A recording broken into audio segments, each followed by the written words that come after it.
we got our 2008 Nissan Altima 2.5 liter with the CVT transmission. Right here now it has a P1778 code. That is for the stepper motor malfunction.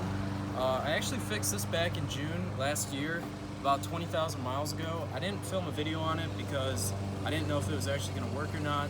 But now that it did work and it's having the same issue again, we're going to go ahead and fix it. Like right here, I'm full throttle right now, and we're crawling forward. The reason why it's having the same issue is because I put a junkyard one in with the unknown mileage on it, so I kind of figured it was going to come back. So here we are. We're going to have to replace this again. That involves, basically, we have to drop the entire valve body from the transmission, because this sits on top of the valve body, unlike the Nissan Rogues and other ones where it's on the bottom. It's a lot easier. This one's a little bit more difficult, but not too bad. Should take about an hour, and I'm just going to walk you through it. There's a lot of misinformation online about this car and this issue. A lot of people saying it's like a bad headlight, a bad alternator, and I just wanted to clear that up because really there's not a whole lot of info on it, and it can save you a lot of money. So Nissan says it's a $3,000 repair. This thing costs $25, and we're going to go ahead and fix it today. The first thing you want to do is you're going to want to take this transmission pan off here.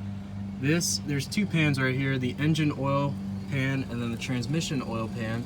This is going to be closer to the driver's side wheel. There's 18 10mm bolts around the edge. You might notice that there's no drain plug on this. That's because too many people were draining their transmission fluid and then filling their oil back up because they were confused it. So Nissan removed the drain plug for this, so it's going to be really messy. I'm just going to have to take the bolts out, and it's going to get CVT fluid everywhere, but it won't be too bad. We're going to do that right now.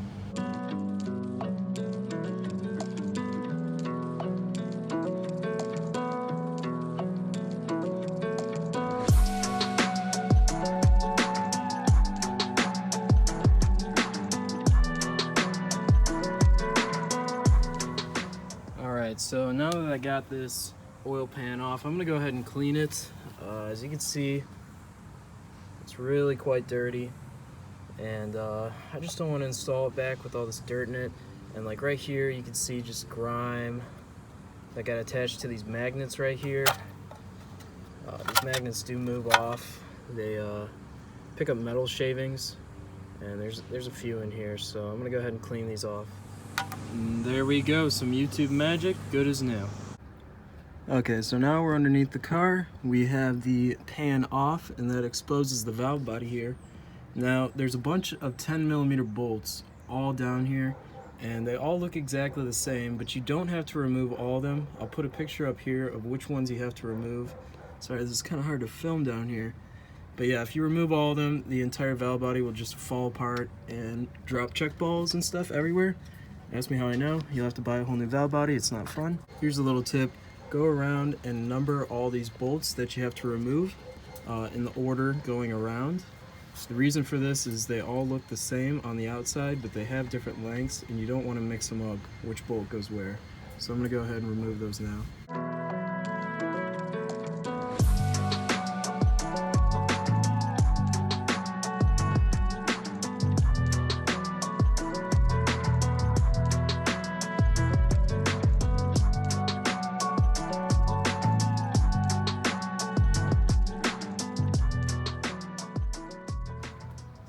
Alright, so here are those bolts I was talking about. I went ahead and removed them, and this is why you have to number these, because as you can tell, the lengths of these bolts are very, very different. All of them have different lengths. A few of them are the same, but they all look the same from the outside, but have some wildly different lengths, and you don't want to mix that up. Okay, so we are back underneath the car here. I got all of these perimeter bolts removed all the way around the outside. The last thing we have to do here is we have to remove this oil filter that just pops out once the bolts are removed. That exposes these two bolts right here, this one and this one, that we have to remove. And then also there's this 14mm bolt right here. This comes off, this lever comes off, and allows us to get these last two bolts that are hidden underneath that. So once those are all done, I'm going to do that right now. This valve body will be ready to drop.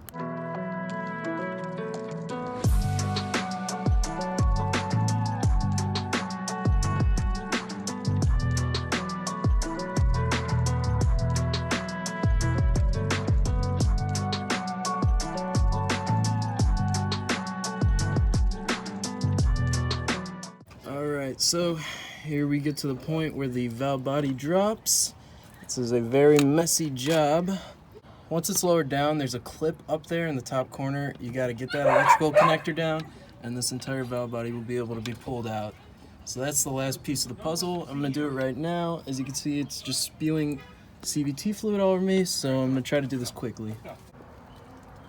Okay, so we have successfully pulled out the valve body here.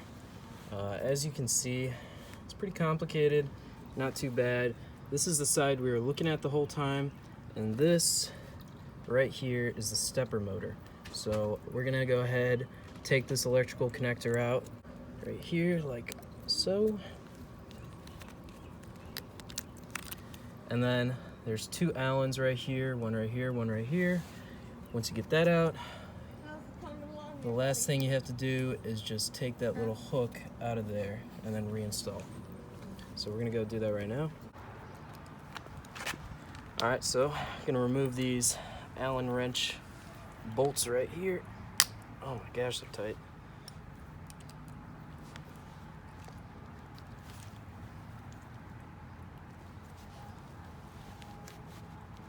Holy crap, that really put them in. Oh my gosh, that was insane. Yeah. But broken loose now. If I can get that Allen out.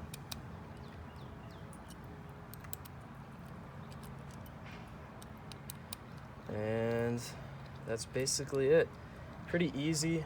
It's kind of annoying that it's at the very top of the valve body and you have to remove everything to get it out, but it is what it is. So here is our new one. Here's our old one. Just gonna put it right back in, and we'll be good to go.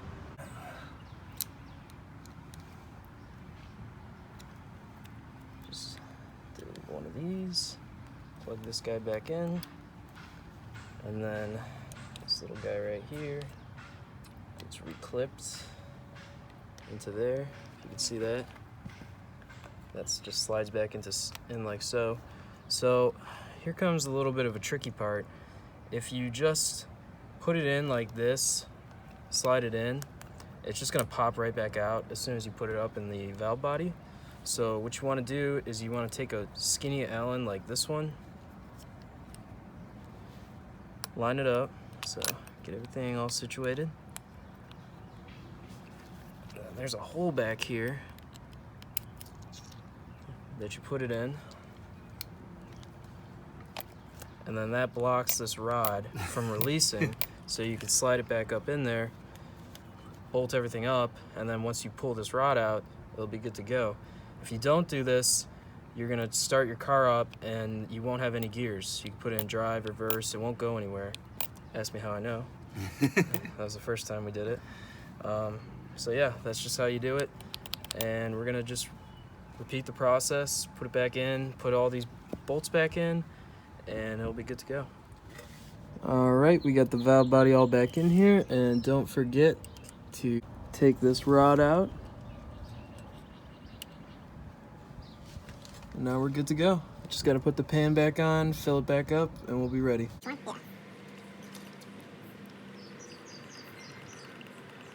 All right, so we got this thing all fixed up now. Put the new stepper motor in it. Another thing to keep in mind is once it runs for a few minutes, you're gonna wanna fill it back up with CVT fluid. It's gonna lower itself as all that fluid goes into the galleries and all that stuff, so you're gonna wanna check that probably after a few minutes of letting it warm up, all the oil moving around.